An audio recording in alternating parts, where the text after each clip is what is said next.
নমস্কার। সবাই কেমন আছেন? আশা করি সবাই ভালো আছেন।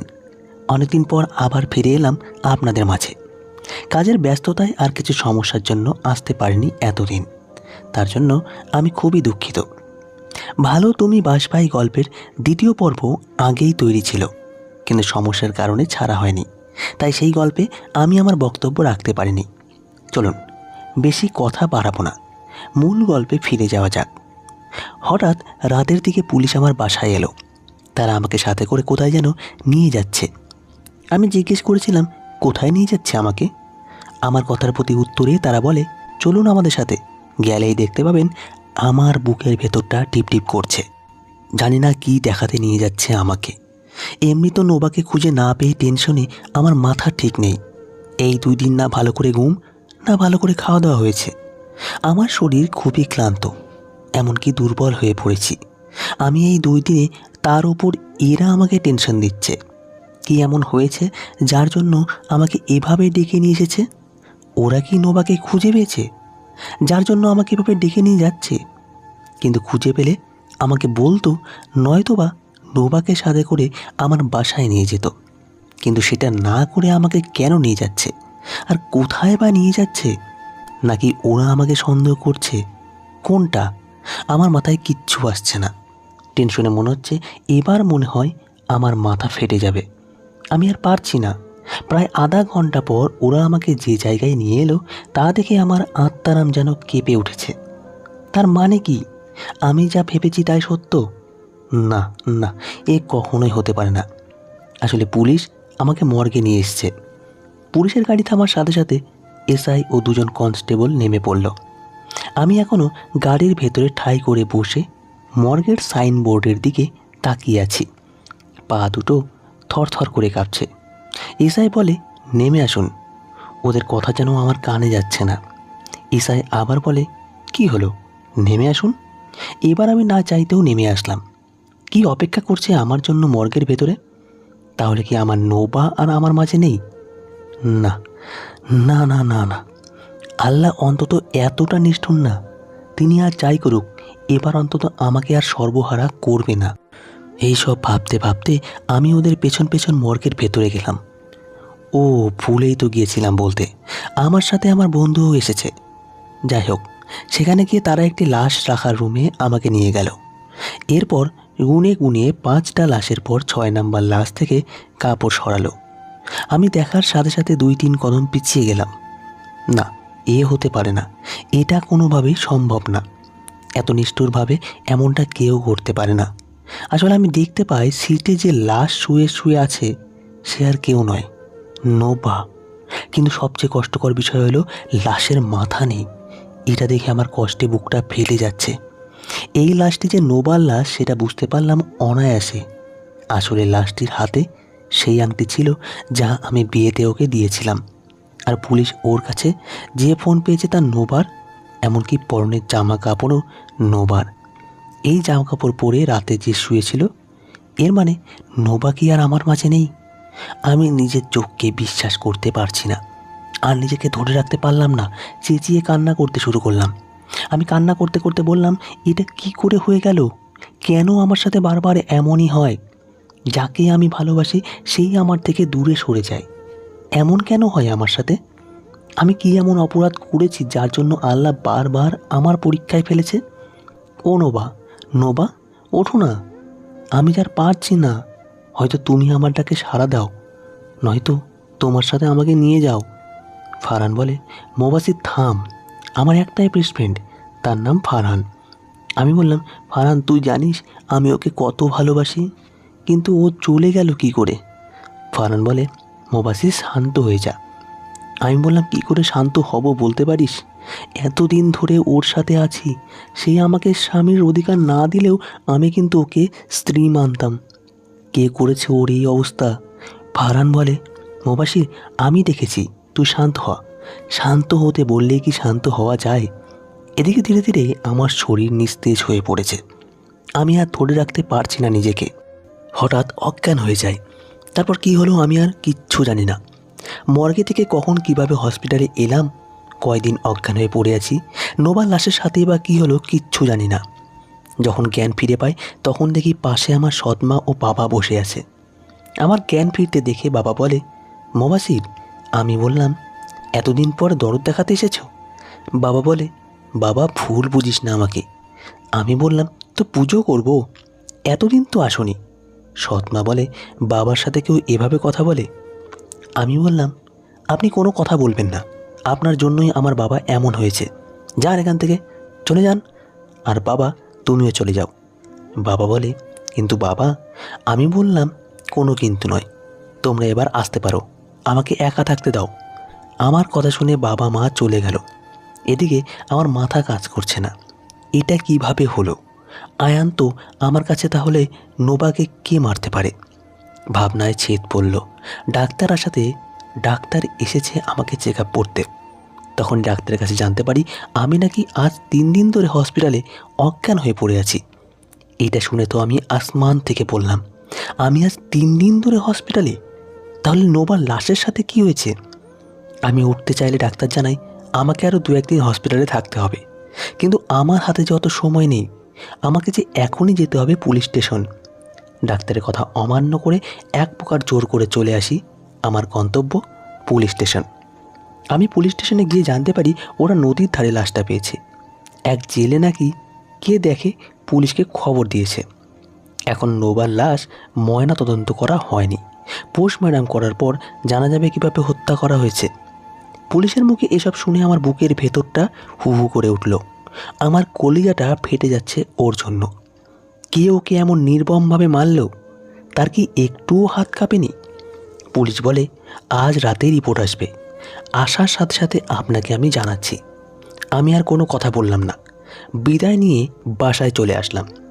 আমার বাসায় আর কেউ নেই, এখন খুব একা আমি। এতদিন তো এ বাসায় নোবা ছিল, আজ তো কেউই নেই। এখন আমি কিভাবে থাকবো? মনে মনে আল্লাহর কাছে এই দোয়া করছি, রিপোর্টে যেন অন্য কিছু আসে, নোবার সাথে যেন কোনোভাবে ম্যাচ না খায়। ডাক্তার যেন এটা বলে যে এটা আপনার স্ত্রীর লাশ না। নোবাকে নিয়ে ভাবনায় আর একাকিত্বতায় আমার প্রতিটা মুহূর্ত কাটছে। সত্যিই কি নোবা মরে গেছে? না, আসলে রহস্যে আমি অবগত ছিলাম না, সেটা এখন ধীরে ধীরে প্রকাশ্যে আসবে। যাই হোক, অন্যদিকে নোভা বলে আমার বাসায় নোবা যে রুমে আছে সেই রুমের চারিদিকে তাকিয়ে বলে, তাহলে এটা কার বাসা? লোকটি বলে, এটাও আমাদের বাড়ি।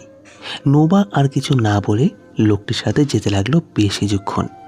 গাড়ি চলার পর বিশাল এক বাড়ির সামনে এসে গাড়ি দাঁড়ালো। লোকটি ওকে নিয়ে বাড়ির ভিতরে গেল। লোকটি বলে হাই। মা বলে, কিরে কই ছিলি?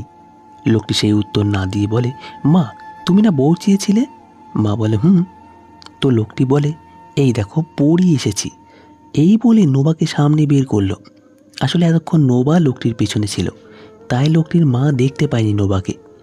নোবাকে দেখে লোকটির মা অবাক হয়ে বলে, ও মা, এ তো মেয়ে না রে, সত্যিই পড়ি। কাকে যেন ডাক দিল, এই ঝিলমিল, আব্রাহাম, তোরা কই? দেখ এদিকে আয়। ভেতর থেকে কে যেন বলল, হ্যাঁ মা আসছি কিছুক্ষণ পর। দুজন প্রাপ্তবয়স্ক ছেলে মেয়ে বেরিয়ে এলো। মা বলে, এই দেখ তোদের ভাই ভাবি নিয়ে এসেছে।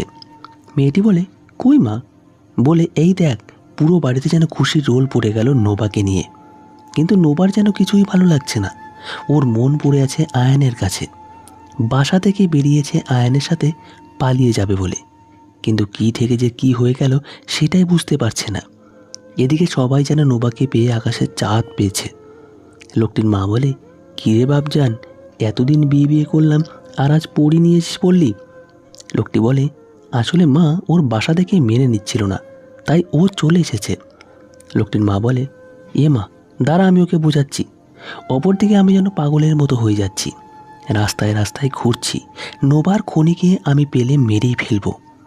সবার ধারণা মতে নোবা মারা গেছে, কিন্তু আমার মতে না, কারণ আমি পুলিশের থেকে খুঁজে নিয়ে সেই জেলের কাছে যাই। সেখানে গিয়ে জানতে পারি লাশ নাকি পড়েছিল রাতের দিকে। এরপর আমি ফরেন্সিক ল্যাবে যাই।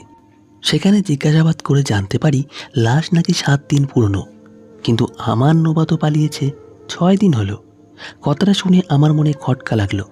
তাহলে এটা নোবার লাশ কোনোভাবেই হতে পারে না, এটা নোবার কাপড় পরিহিত অন্য কারো লাশ। যাকে হবু নোবার মতো কাপড় পরিয়ে নোবাকে গুম করে ফেলেছে। কিন্তু কে করলো এমনটা? আমার জানা মতে এখানে কারোর সাথে আমার কোনো দুশ্মনী নেই। যদিও বলি আয়নের কথা, সে তো আমার কাছে বন্দি ছিল। তাহলে কে এমন করতে পারে? তবে মনে মনে এটা ভেবে খুশি যে নোবা বেঁচে আছে। কথাগুলো ভাবতে ভাবতে আনমনে রাস্তা দিয়ে হাঁটছি। উদ্দেশ্য হেঁটে হেঁটে বাড়ি যাব। হঠাৎ আমার সামনে থাকা একটা গাড়িতে আমি দেখতে পাই নোবা বসে আছে। নোবাকে দেখে আমি যেন আরও উত্তেজিত হয়ে পড়ি। আমি সেই গাড়িকে উদ্দেশ্য করে দৌড় দিলাম। খুব দ্রুত যাচ্ছি। যতই কাছে যাচ্ছি আমার মন আর মানছে না। সেই গাড়ির খুব কাছে চলে এলাম। কিন্তু যখন গাড়ির কাছে গিয়ে আমি গাড়ির দরজা খুলি, তখন সেখানে নোবাকে দেখতে পাই না। যাকে দূর থেকে দেখে নোবা মনে করে ছুটে এলাম, আসলে সে অন্য মেয়ে। আমি নিজের ভুল বুঝতে পেরে সরি বলে চলে আসি। কিন্তু আমি একটা বিষয় ক্লিয়ার যে আর যাই হোক নোবা বেঁচে আছে। এদিকে নোবা রুমে বসে আছে আর ভাবছে কে হতে পারে এই লোকটা যে আমাকে তুলে এনেছে। আর তার থেকেও বড় কথা, আজ আমি আয়নের সাথে থাকতাম, হয়তো এতক্ষণ আমাদের বিয়ে হতো। কিন্তু এখন তো কিছুই হলো না, উল্টে আমার জীবনে নতুন মোড় নিল। এমন সময় রুমে প্রবেশ করলো সেই লোকটি। লোকটি বলে, কি নোবা, ঘুমাচ্ছ নাকি? নোবা বলে, না ঘুমাচ্ছি না। আচ্ছা আপনি কেন আমাকে তুলে এনেছেন? লোকটি বলে, শুনতে চাও সেই গল্প? নোবা বলে, শুনতে চাই। লোকটি বলে, আচ্ছা তাহলে শোনো। আমি তখন কলেজে ফাইনাল ইয়ারে কলেজে। তখন দুজনের রাত চলতো। আমার আর ফাতেনের, ফাতেনা আর কেউ না, আমার বেস্ট ফ্রেন্ড। আসলে আমাদের দুজনের রাজত্ব চলতো। এটা বললে ভুল হবে, চলতো তো শুধু ফাতেনের, আর আমি ওর বন্ধু হয়েও ওর চাকর ছিলাম। তাও ভালোই চলছিল। হঠাৎ আমাদের কলেজে একটা জুনিয়র মেয়ে ভর্তি হয়, নাম মাইশা। দিনটা কিবার ছিল কিংবা কত তারিখ ছিল আমার মনে নেই, কিন্তু কাহিনীটা মনে আছে। Going to the past. আমি বললাম, এই ফাতেম? ফাতেম বলে, হ্যাঁ বল। আমি বললাম, দোস্ত আজ ক্রিকেট ম্যাচ আছে। ফাতেম বলে, কাদের সাথে? আমি বললাম, আরে ওই যে আম্পায়ার টিমের সাথে। ফাতেম বলে, আমি আসতে পারবো না, তুই যা। আমি বললাম, ফাতেম আমরা হারতে পারি, তুই না খেললে। ফাতেম বলে, আরে যা তো। আমি ওর কথা শুনে চলে আসি। আসার সময় হঠাৎ দেখি কলেজের গেট দিয়ে অনেকগুলো মেয়ে মাঠের দিকে যাচ্ছে। আমাদের কলেজে একটা নিয়ম ছিল যে যদি কোনো ক্রিকেট ম্যাচ হতো সব জুনিয়ররা যেত, সেখানেই যাচ্ছিল মেয়েগুলো। তাদের মাঝেই ছিল একজন মাইশা। আমি না চাইতেও মুখ দিয়ে ওয়াও শব্দটা বেরিয়ে আসে। আমার কথার মাঝে হঠাৎ কেউ বলে ওঠে, আরে দোষ, সত্যিই তো ওয়াও মেয়েটা। আমি চমকে উঠে সেদিকে তাকিয়ে অবাক হয়ে বললাম, ফাতেন তুই? ফাতেন বলে, হ্যাঁ দোস্ত আমি। আমি বললাম, মেয়েটাকে ভালো লাগছে? ফাতেন বলে, দোস্ত তুই তো জানিসই মেয়ে মানেই আমি সেখানে। আমি বললাম, কি? ফাতেন বলে, আরে চল খেলতে হবে তো। ফাতেন সেদিন অনেক ভালো খেলেছে। খেলার পরে ফাতেনকে মাইশা ডাক দেয়। মাইশা বলে, এই যে মিস্টার, হ্যালো। ফাতেন বলে, আমাকে ডাকছেন? মাইশা বলে, আপনাকেই। ফাতেন বলে, বলুন। মাইশা হঠাৎ বলে, 50 টাকা দিন। ফাতেন অবাক হয়ে বলে, কেন? মাইশা বলে, আরে আমি বাজি ধরেছিলাম আপনি ডাক মারবেন, কিন্তু মারেননি। আপনার জন্য আমার টাকা লস গেছে, এখন টাকা দেন। ফাতেন বলে, আরে বাস, বাজি ধরলেন আপনি আর টাকা দেবো আমি? মাইশা বলে, হ্যাঁ আপনাকেই দিতে হবে, জলদি দেন। ফাতেন সবার সামনে কথা বলতে পারলেও কেন যেন সেদিন একদম চুপচাপ মেয়েটিকে টাকাটা দিয়ে দেয়। দুদিন পরে আবার ম্যাচ হয়। সেই ম্যাচে ফাতেন ইচ্ছে করে ডাক মারে। এবারও মাইশা ডাকে, এই যে, হ্যালো ফাতেন। বলে, হ্যাঁ বলুন। মাইশা বলে, আজ 100 টাকা দেন। ফাতেন অবাক হয়ে বলে, কি, প্রতিদিন টাকার পরিমাণ বাড়ে নাকি? মাইশা বলে, হ্যাঁ আজ 100 টাকা ধরেছিলাম যে আপনি 50 করবেন, কিন্তু ডাক মেরেছেন, এখন আমার টাকা দেন। ফাতেন সেদিনও টাকা দিয়ে দেয়। কিছু করার নেই তার, সে যেন একদম চুপ, বাচ্চার মতো লাগছে তাকে। আমি বললাম, কী রে, মাইশাকে পছন্দ হয়েছে? ফাতেন মুখে হাসি ফুটিয়ে বলে, ধুর। ফাতেনের মাইশাকে পছন্দ হয়ে যায় এবং আশ্চর্যজনকভাবে কিছুদিনের মাঝে তাদের রিলেশন শুরু হয়ে যায়। ভালোই চলছিল তাদের রিলেশন। ফাতেম সারাদিন মোবাইল নিয়ে পড়ে থাকতো। হঠাৎ একদিন আমাদের পাড়ার বড় ভাই আলিফ ভাইয়ের ছোট ভাই মানে আরমানের সাথে ফাতেমের ঝগড়া লাগে। ঝগড়ার কারণ সে মাইশাকে টিচ করেছে। এক পর্যায়ে ফাতেনের রাগ বেশি হয়ে গেলে সে আরমানকে খুন করে ফেলে। খুনটা সহজেই যে চাপা দিয়ে ফেলে, অ্যাক্সিডেন্ট বলে। কিন্তু সবচেয়ে কষ্টের বিষয় হলো কিছুদিন পর এদিকে আলী পাই চুপ থাকেনি। তার ভাইয়ের মৃত্যুর কারণ শুনে সে চুপ থাকতে পারেনি। সেদিন খুব বৃষ্টি হচ্ছিল কলেজে। ফাতেন আর আমি বসে চা খাচ্ছিলাম। হঠাৎ পেছন থেকে চেঁচানোর আওয়াজ আসে। সে চেঁচাচ্ছে, সে আর কেউ না, সে হলো মাইশা। মাইশা ফাতেনের নাম ধরে ডাকছে আর দৌড়ে আমাদের দিকে আসছে। আমরা কিছু বুঝে ওঠার আগেই হঠাৎ ঠাস করে একটা আওয়াজ হলো। আওয়াজটা ছিল গুলি করার। হ্যাঁ, পেছন থেকে আলী পাই গুলি চালিয়েছিল মাইশার উপর। আমি আর ফাতেন দৌড়ে মাইশার কাছে যাই, কিন্তু মাইশা তখন প্রায় শেষ। ফাতেন মাইশাকে উঠাতে যাবে, তখনই মাইশা বলে ওঠে, ফাতেন, আমি আর বাঁচব না, কিন্তু যাওয়ার আগে এটুকু বলে যাই, প্লিজ তুমি মারামারির দুনিয়া থেকে বেরিয়ে যাও। আর আমার কসম, তুমি আমার মৃত্যুর প্রতিশোধ হিসেবে কিছুই করবে না। আর হ্যাঁ, খুব সুন্দর একটা মেয়েকে বিয়ে করে সুখে থাকবে।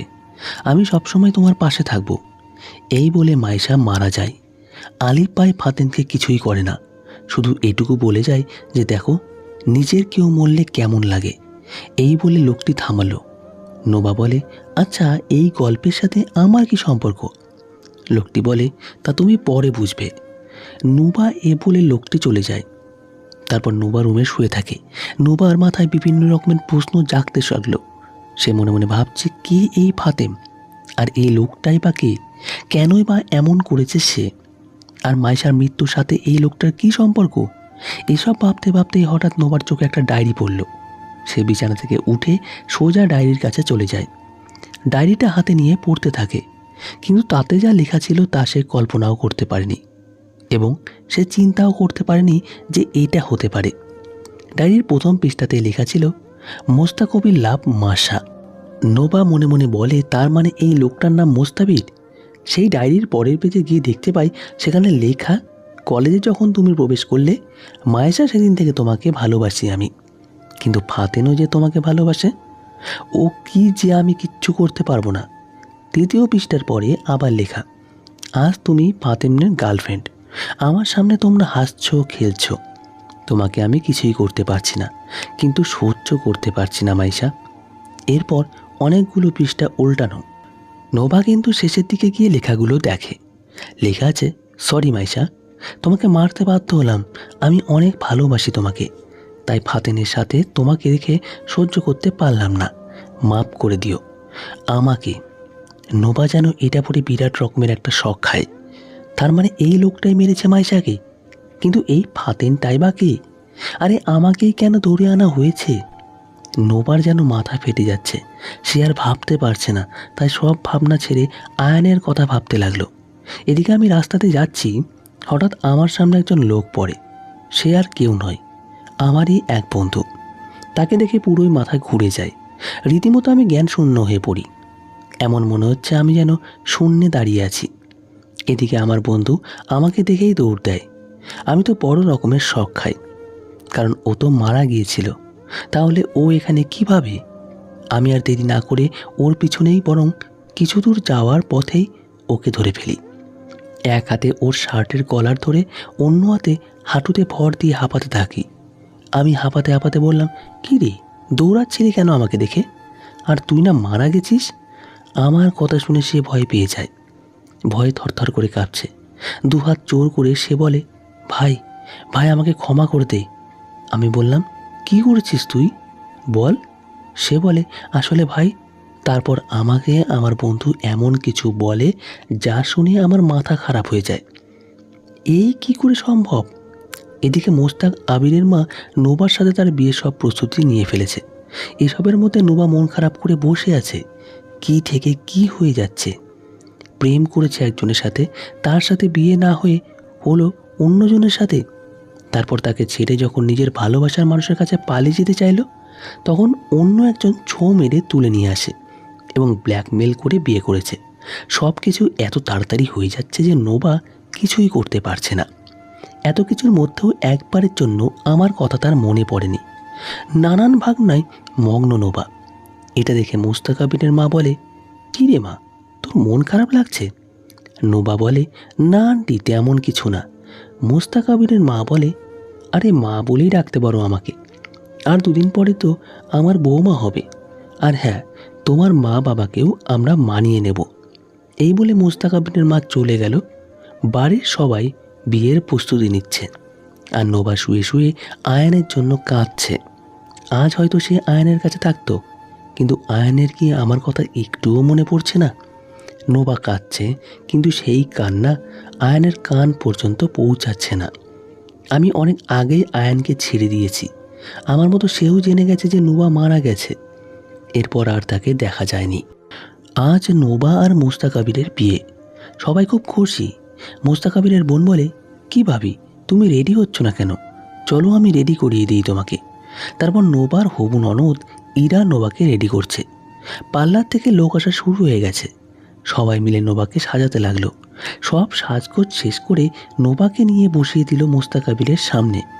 নোবাকে দেখে মোস্তাক আবির যেন চোখ সরাতে পারছে না। ওর সামনে কোনো মনুষ্য নয়, যেন স্বর্গের কোনো হুর বসে আছে। সবার মুখে মুখে নোবার রূপের প্রশংসা চর্চা হচ্ছে। এদিকে কাজী সাহেবও বসে আছেন।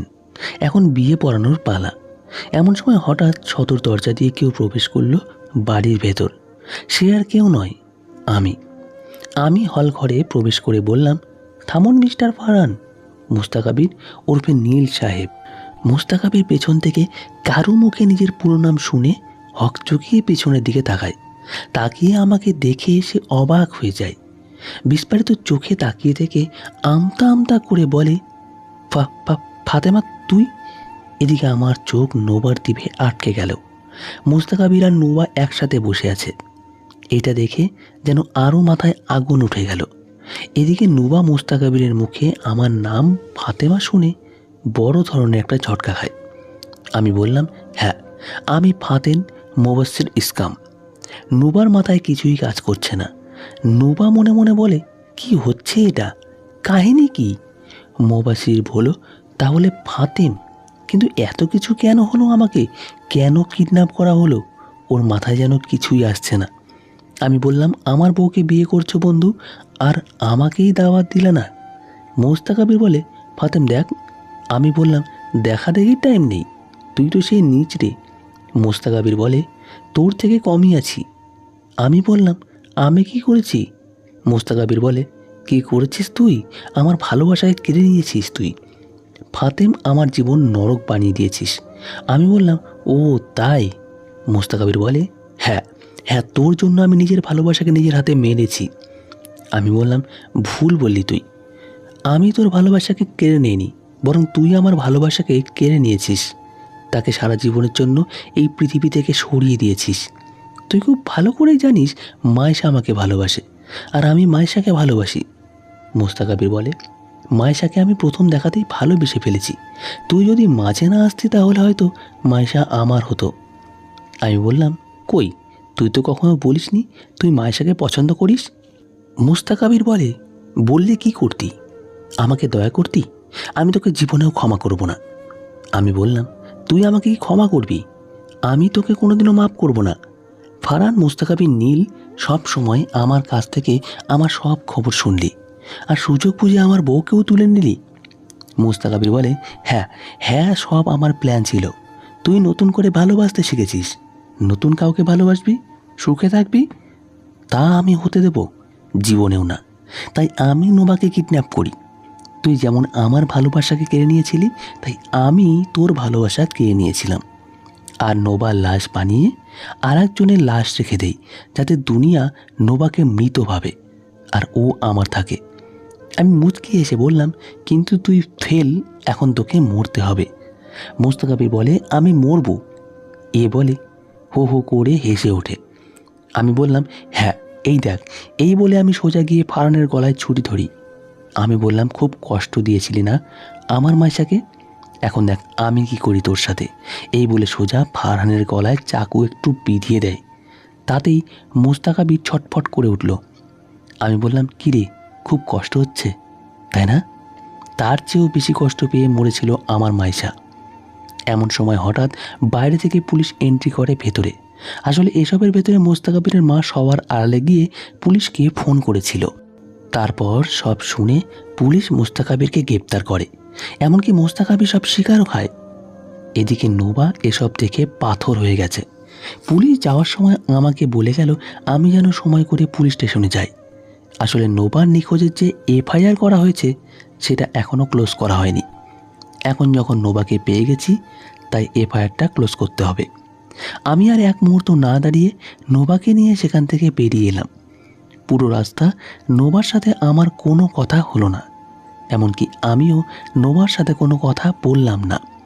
একসময় ওকে নিয়ে বাসায় চলে এলাম, কিন্তু এত কিছুর পরেও নোভার মন থেকে আয়নের কথা মুছে যায়নি। নোভা বাসায় এসেই আয়নের কথা বলতে শুরু করে। আমি তার কোনো প্রত্যুত্তর না দিয়ে অবাক হয়ে তাকিয়ে আছি। ওর বকবক শুনতে শুনতে আমার কান যেন ছালাপালা হয়ে যাচ্ছে। এবার আমি বাধ্য হলাম ওকে একটা ভিডিও দেখাতে। পকেট থেকে ফোনটা বের করে ভিডিওটা অন করে ওর সামনে ধরলাম। নোভা আমার হাত থেকে ফোনটা ছোঁ মেরে নিয়ে ভিডিওটা দেখতে লাগলো। ভিডিওটা যত দেখছে নোভার মুখ ক্রমশ পরিবর্তন হচ্ছে। আমি মনে মনে ভাবলাম এবার অন্তত সব কিছু ঠিক হয়ে যাবে। হঠাৎ নোভা অবাক করে যা বলল, যা বলল, সত্যি তার জন্য বিন্দুমাত্র প্রস্তুত ছিলাম না। ভাবতে পারিনি সে এমন করবে। ওর কথা শুনে ওর কাণ্ড দেখে আমি বিস্ময় অবাক হয়ে যাই। মনে হচ্ছে আমার চোখ ফেটে এখনই জল গড়িয়ে পড়বে। এরপর যা হলো, আজকের গল্প এখানেই সমাপ্ত। গল্পের বাকি অংশ পেয়ে যাবেন আগামী পর্বে। আশা করি গল্পটি আপনাদের ভালো লাগবে। সবাই ভালো থাকবেন, সুস্থ থাকবেন। দেখা হচ্ছে পরবর্তী ভিডিওতে। ততক্ষণের জন্য সবাইকে ধন্যবাদ।